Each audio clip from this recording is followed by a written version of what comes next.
కాలేజా? Inter second ఇయరా? అందరు ఇంటర్ సెకండ్ ఇయర్ ఏనా? ఫస్ట్ ఇయర్ సెకండ్ ఇయర్ ఉన్నారా? ఎలా చదువుతున్నారు? అందరు ఈ ఏరియా వాళ్ళేనమ్మా? వేరే వేరే మండలం నుంచి వస్తారా? ఉన్నారా?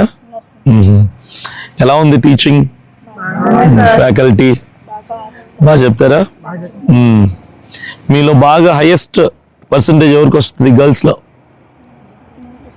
ఇది కదమ్మా. ఏం పేరు నీ పేరు? లోహిత. Very good. బాయ్స్ లో అమ్మా ఎవరు లేరా? మంచి మంచి ఎవరు సెకండ్ ప్లేస్? సెకండ్ వాళ్ళు కూడా లేరా? మీ అందరికి మంచి పర్సంటేజ్ రాదా?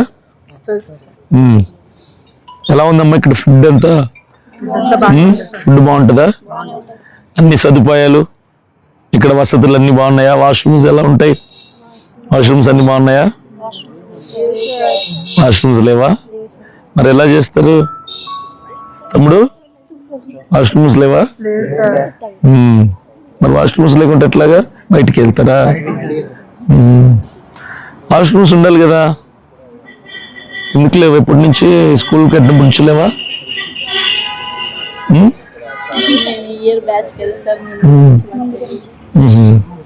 మరి అడగలేదు ఎప్పుడు? వాష్రూమ్స్ కావాలని అడగలేదా? ఏమంటారు?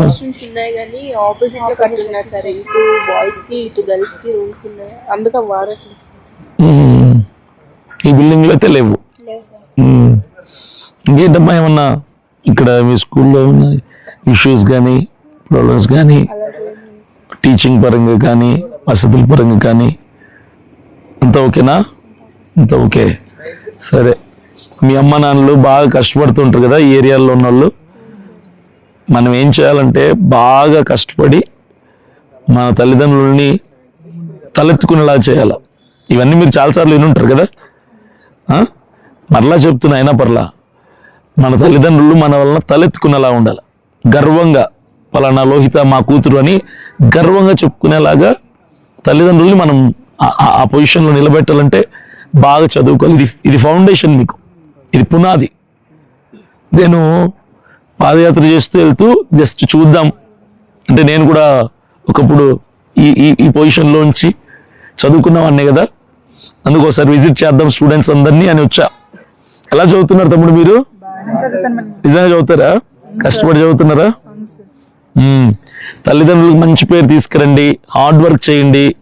ఇప్పుడు బాగా కష్టపడితే రేపటి రోజున ఏసీల్లో, ఏసీ కార్లలో, మీ అమ్మా నాన్నలను కూడా ఏసీ కార్లలో తిప్పే ఆ పొజిషన్ వస్తుంది.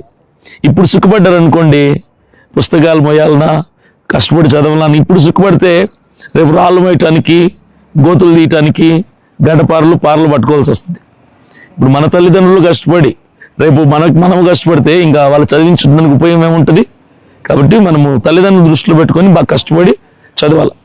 నేను ఈ స్కూల్ నుంచి ఒక ఐఏఎస్నో, ఒక ఐపీఎస్నో, ఒక గ్రూప్ 1, గ్రూప్ 2, గ్రూప్ 3 ఆఫీసర్స్ను చూడాలనుకుంటున్నా. అవుతారా? అవుతారని నల్ల చేతులు ఎత్తండి. ఐఏఎస్, ఐపీఎస్ ఆఫీసర్స్ అవుతాము లేదా? అసలు హోప్ లేదా? హోప్ లేదా? ఓకే, బైపీసీ అయినా పర్లేదు, ఆఫీసర్లం అవుతామని లేదా? ఉందా? ఎవరైనా వీళ్ళు ఎక్స్ట్రా ట్యూషన్స్కి వెళ్తారు బయట? ఆ ఫెసిలిటీ లేదా ఇక్కడ? లేదా? ఏమున్నా ఇక్కడే స్కూల్ మాత్రమే. ఓకే, హార్డ్ వర్క్ చేయండి అమ్మా, బాగా కష్టపడండి. ఇప్పుడు సోషల్ మీడియా అందుబాటులోకి వచ్చింది. ఏ సబ్జెక్ట్ కొట్టినా మొత్తం అందులో వచ్చేస్తుంది. గూగుల్, చాట్ జీపీటీ యూజ్ చేస్తారు మీరు? చాట్ జీపీటీ యూజ్ చేస్తారు ఎవరన్నా? ఎవరు యూజ్ చేయరు చాట్ జీపీటీ? చాట్ జీపీటీలో మీకు బాగా యూజ్ అవుతుంది. చాట్ జీపీటీలో ఏ సబ్జెక్ట్ కొట్టినా, ఏ డౌట్స్ ఉన్నా అసలు టీచర్ కంటే బాగా డీటెయిల్గా ఎక్స్ప్లెనేషన్ దొరుకుతుంది చాట్ జీపీటీ. యూజ్ చేయండి, టెక్నాలజీని వాడుకోవాలి. ఇప్పుడున్న ఆధునిక ప్రపంచంలో టెక్నాలజీని వాడుకుంటూ మనము అందరికంటే ఒక మెట్టు ముందు ఉండాలి. కాంపిటేటివ్ స్పిరిట్ ఉండాలి స్టూడెంట్స్కి. ఈమెకంటే నేను బాగా చదవాలా, వీడికంటే నేను బాగా చదవాలని ఒకరి మీద ఒకరి పోటీతత్వం ఉంటే అందరూ ప్రయోజకులు అవుతారు. తెలుసు కదా మీకు, నేటి బాలలే రేపటి పౌరులు. నెక్స్ట్ కమింగ్ జనరేషన్స్ మీవే, భవిష్యత్ తరాలు మీవే. రేపు భవిష్యత్ తరాల్లో మీరు పెద్ద పెద్ద కార్లలో తిరగాల, పెద్ద పెద్ద ఆఫీసుల్లో ఉండాలా, ఈ పొజిషను, ఈ పరిస్థితి అన్నీ మారాలంటే hard work is the only decision. ఆ హార్డ్ వర్క్ చేయాలన్న నిర్ణయమే రేపు మిమ్మల్ని తలెత్తి చూసేంత పెద్ద పొజిషన్లో నిలబడుతుంది. కష్టపడతారా? కష్టపడండి, బాగా చదవండి. అందరికీ all the best, all the best, all the best తమ్ముడు, all the best, all the best. బాగా చదవండి, all the best, all the best, all the best. తమ్ముడు రావాలి, all the best.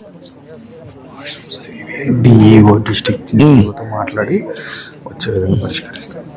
All the best, all the best, all the best, all the best అమ్మా, all the best. చెల్లెళ్ళందరూ బాగా కష్టపడి చదవాలి.